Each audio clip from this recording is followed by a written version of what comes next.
Good evening and welcome to Straight Talk with me, Sifiso Mahlangu. I want to give a thank you for supporting the show.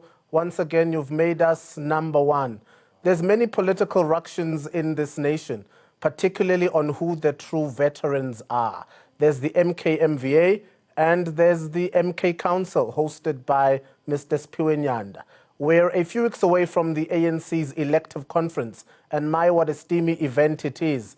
The breaking down of walls, the factions, the ructions, betrayal, all in the ANC's road to Nasrec. Tonight I'm back with Mr. Kebby Maphatsoe, the president of the MK MVA. I want to put on the record tonight that I have invited the MK Council. We've been in communication with some representatives, but they did not make it to the show. However, the show must go on and I must tell my story. This is Straight Talk. I am Sifiso Mahlangu. We're live tonight with the president of the MK MVA. Mr. Maphatsoe, I welcome you to the show. Thank you, Sifiso, for inviting us to your show. It's a very good show because it allows people to explain their views. Thank you, Commissar. It's good to have you. Let's get straight to it. Who is the true veteran? According to MK Council, and I've really tried to get them on the show because I wanted to give them the right of reply, as I wanted to give you the right of reply. The MK Council says the MK MVA are not the true vets.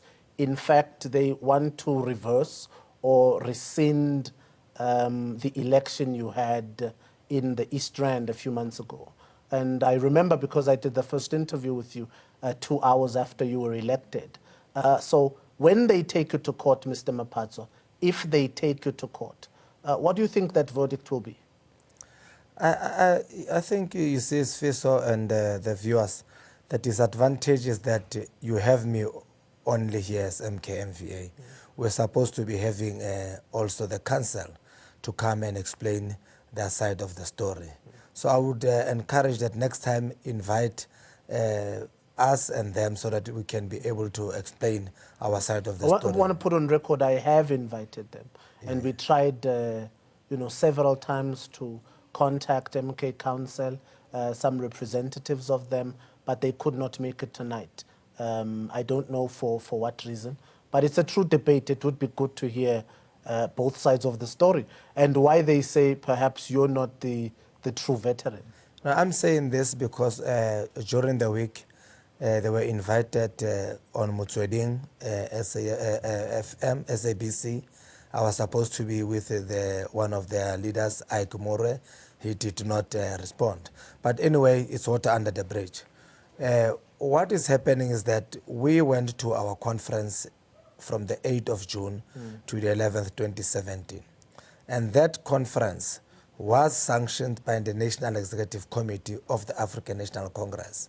And a committee of 10, convened by Comrade Tito Mboweni, was appointed to oversee the conference of MK MVA to be inclusive.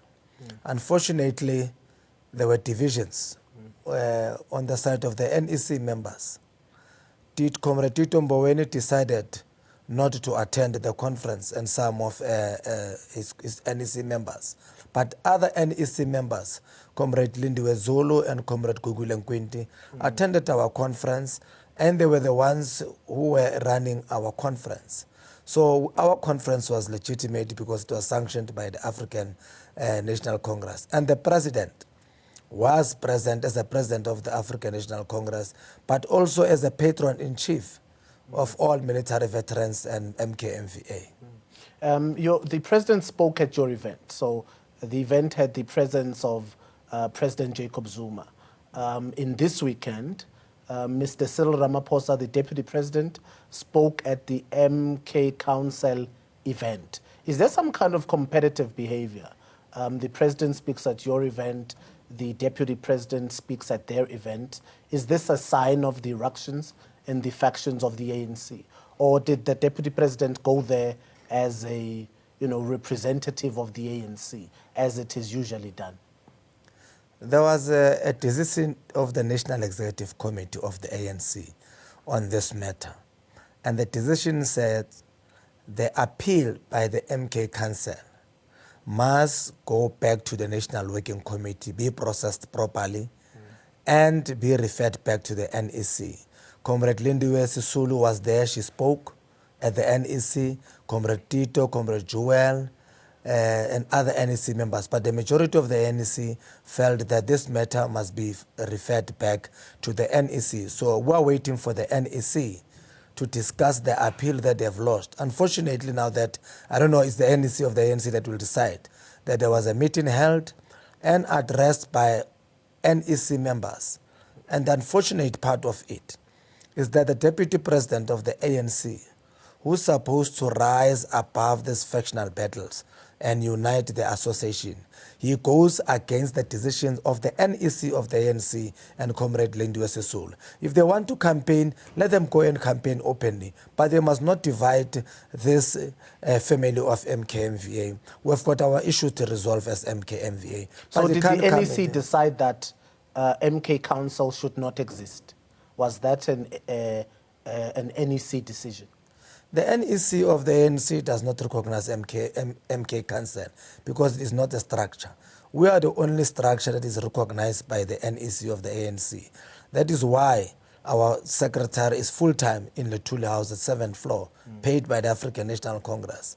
And we were allocated slot at the policy conference. We participated fully.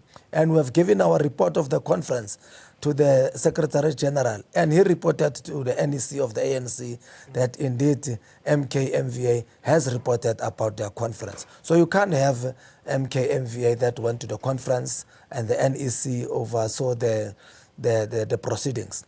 You have other people, when they are aggrieved, they form a parallel structure. And unfortunately, our senior leadership wants to give credibility on the structure, which is really very wrong for leadership to do that. I understand your concern about the deputy president, but I would expect the deputy president, a high-ranking official in the ANC, to understand the processes.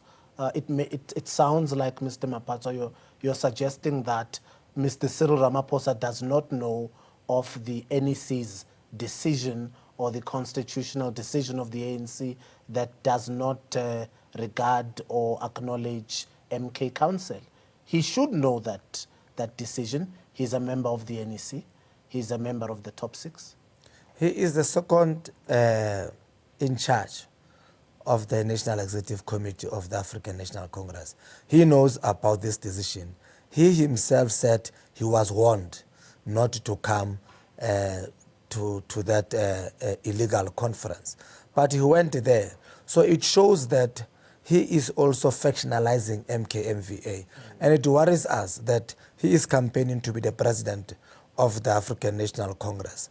And if we are going to talk bad about his behavior, it will be like we don't want Comrade Deputy President to be the president. But anyway, we have got the National Working Committee of MK MVA tomorrow, and we've got a press conference of MK MVA at 2 o'clock tomorrow. We are going to be open because you can't be pushed back forever as MK MVA. We need to respond and defend ourselves. But he is the deputy president, and according to many in ANC structures, and I quote the alliance, Mr. Dlamini spoke earlier today, about 2 hours ago. Mr. Blade Nzimande spoke earlier today and said the ANC is in ICU.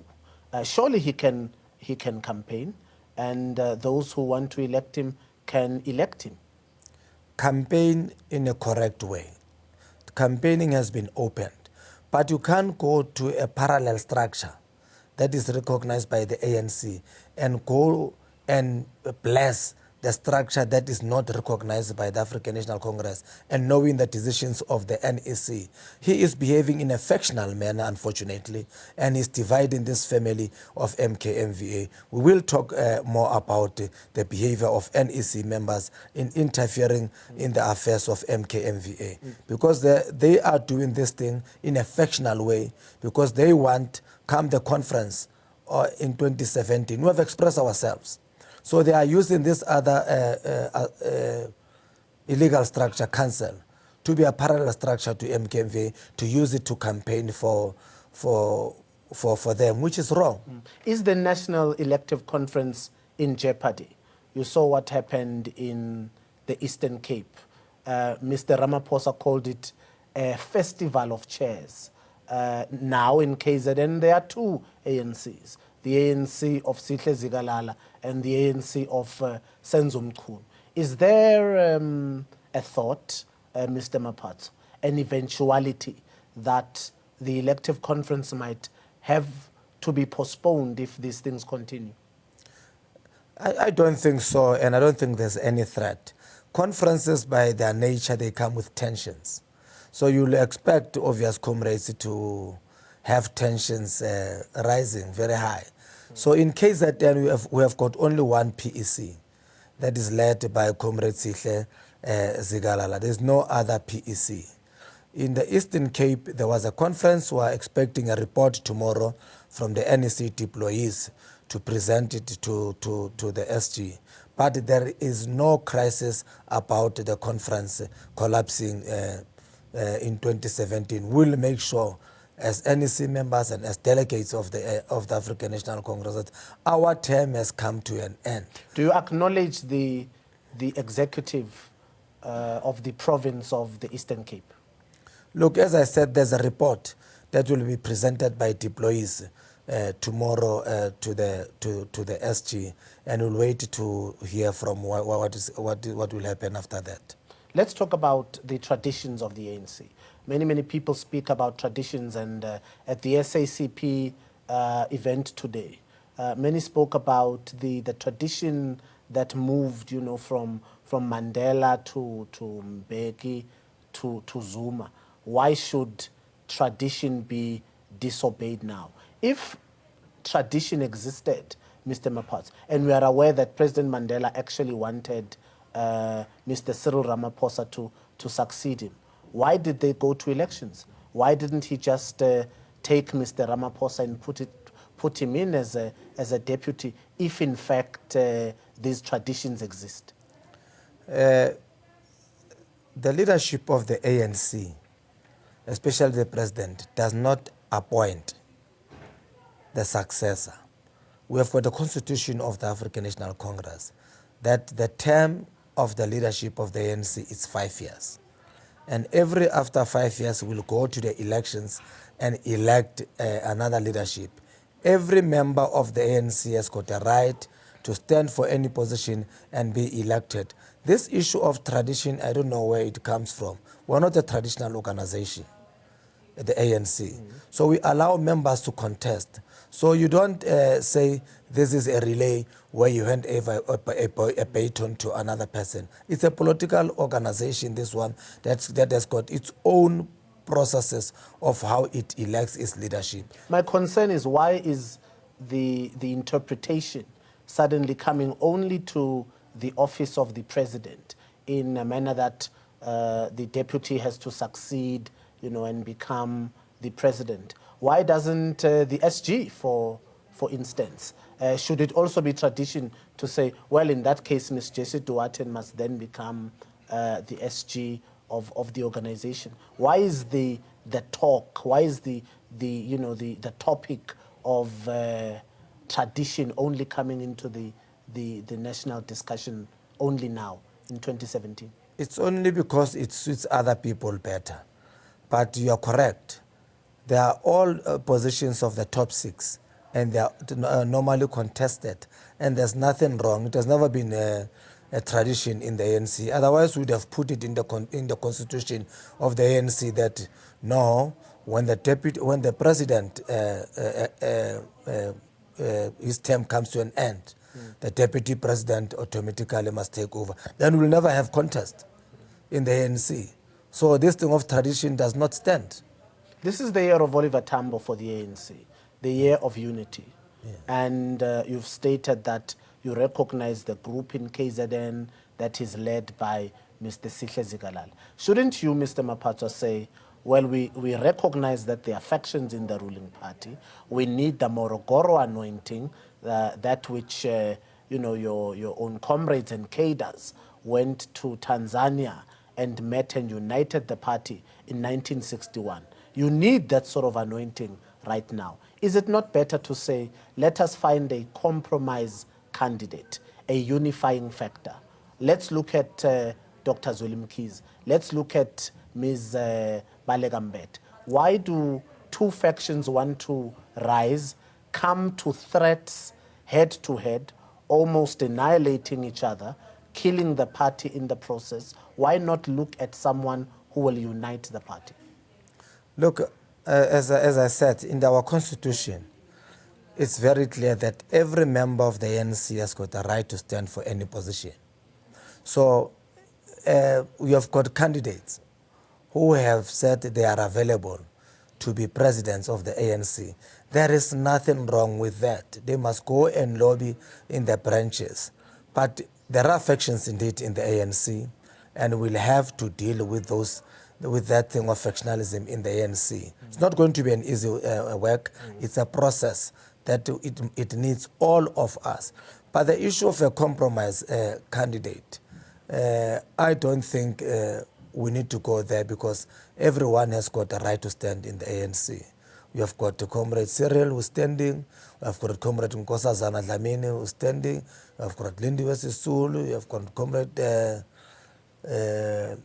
Jeff Khatebe, we have got many comrades who are standing. And speaking of Mr. Jeff Khatebe, I would assume if there was this tradition and it really existed, Mr. Jeff Khatebe is the longest standing member of parliament, or the longest standing cabinet minister in this country, in the ANC government. He's the head of policy for the ANC.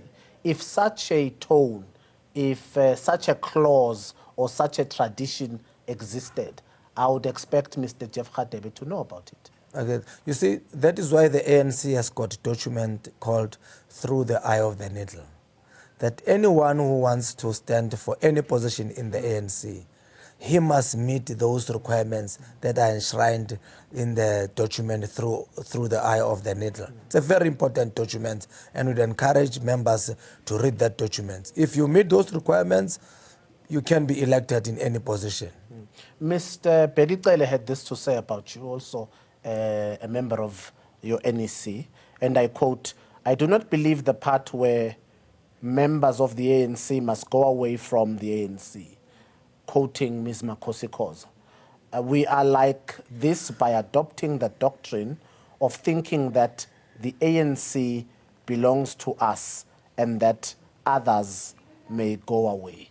So I think Mr. Bedicele had a problem with the fact that you said Ms. Makosi Khoza can go in peace. In fact, if I quote Mr. Maphatsoe, you said, "Good riddance." And so he's responding to say, you're making the ANC your own. How do you say other people must go? Why not engage comrades? How do you respond to that? You see, Makosi Khoza was engaged by the ANC leadership more than once. But she kept on defying the instruction and advices from the leadership of the ANC. So if we would not have taken a decision to discipline her, we're going to create a problem in the structures of the ANC that, no, you can talk as you wish in the ANC, nothing will happen. So if the ANC tells you that you have violated a certain rule in the constitution and you will appear before the disciplinary committee of the ANC and you decide to resign and leave the ANC, so you have left the ANC because you can't work within the discipline of the ANC. You think maybe outside is better. So maybe she will find it better working outside the African National Congress. And she will give us a space so that you can work in peace as the African National Congress. It sounds like Mr. Bedicele was suggesting that you acted incorrectly or you spoke incorrectly by saying these people should go. You were not in the right spirit by saying Ms. Makosi Khoza should leave you in peace. The ANC does not wake up and expel people. It expels people who are beyond, who cannot be changed. You know, if you keep on defying the leadership of the ANC, even the advisors, will end up expelling you in the ANC. Just like any other organization, I don't know why comrades are saying it is wrong for the ANC to expel ANC. ANC does not want to expel people. It wants to recruit more people. It wants to retain its cadres. But if there are cadres who are behaving in an ill-disciplined manner, the ANC will take disciplinary action against them. And those who decide to leave voluntarily, why should we worry about them? In the spirit of unity, are you prepared to engage with the leaders of MK Council? Will you meet Mr. Sipiwenyanda? Will you speak to him? Will you engage as one? Look, that's the resolution of our conference. And the president at our conference advised the delegates that make time and space to meet with the MK Council. We were in the process of making sure that we are going to meet with them. Unfortunately, as I said, there are some NEC members of the ANC who are taking sides, who are factional. And they've brought an appeal before the Secretary General. And that appeal, I think the ANC resolution of the last NEC, it was said it was going to be processed and be brought back to the NEC of the ANC. And we are going to respect the decisions of the NEC of the ANC. But over and above, we can also defend ourselves because we're an autonomous structure, but integral part of the African National Congress. But we cannot allow a situation whereby we are treated as if we cannot speak on our own, as if we're not an elected structure. We must always kneel down as if we can't defend ourselves. It's time that we must put the record straight that this conference that was held on the 8th of June at Beershut, it was a legitimate conference, and the delegates were elected from the regional general councils, and they were brought there, and the department verified those members. We are still waiting to get the report of these allegations from this other grouping that people who attended there are fraudulent members of MK. So we still want to get that document. For an example, they are saying there were people who were at the age of 40. That generation of the last generation of Umkhonto Wesizwe, some of them are in their 40s now. Are you saying those are not MK members? I think the bone of contention, Mr. Maphatsoe, is the fact that MK MVA is not a voting structure in the elective conference, but you are very vocal about issues of election within the ANC, but you're not going to be voting yourselves. Perhaps that is what is causing so much robust feedback. First and foremost, our constitution is very clear of MK MVA. We derive our existence from the African National Congress. And before you are a member of the Umkhonto Wesizwe, you are a member of the African National Congress. We verify you. And that is why delegates who came to the conference, we checked their membership, whether are they members of the ANC in good standing. And I must say that 80% of the people who attended the conference were members in good standing of the African National Congress. So we have got the right to speak as MK MVA members because we are members of the African National Congress. In light of what is happening in this country, the addictions on the street, inequality, poverty, week after week, the Competition Commission puts on the record how white monopoly capital assaults and disrespects South Africans, many of those people being black and poor in this country. But no one does anything about it. You are a veteran structure, a defense structure, you're a deputy minister, Mr. Maphatsoe. Is it perhaps not time to speak less on ANC factions and direct your attention to dealing with the threats to black people in this nation, that being poverty and inequality? You see, as MK MVA, we have been speaking about white monopoly capital. And we're talking about the economy of our country, how it is structured. So in the manner that is structured, it still favors the whites. And we want to change that. We'll never change the lives of our people as long as the economy of our country is still in the hands of the minority, and in particular, and the whites. And we cannot forget where do we come from as South Africans. So it needs all of us as ANC members, South Africans, to defeat the white monopoly capital and come up with radical economic transformation that Comrade Nkosazana Dlamini-Zuma is speaking about every time when she addresses the campaign. That is the only way that we are going to deal with poverty, unemployment, and inequality. In your slate, who is your deputy president? Look, we don't believe in slates. We said we should move away from slates. We said we are preferring the following comrades that can lead. We have preferred Comrade Nkosazana Dlamini-Zuma as the president. And we have said the deputy president should be Comrade D.D. Mabuza. Okay. Thank you for coming. We're sadly out of time. We're live and we'll be crossing back to our live studio. You've been a wonderful guest, Mr. Maphatsoe. Thank you, sir. I hope to speak to you in December. Okay, thank you. Thanks for coming. And that was the leader of MK MVA, Mr. Kebby Maphatsoe. We've run out of time. I am Sifiso Mahlangu. This is Straight Talk on channel 405, only on ANN7. A capitalist state is inherently a capture state. May our people be free. It's a good night from me. Pray for South Africa.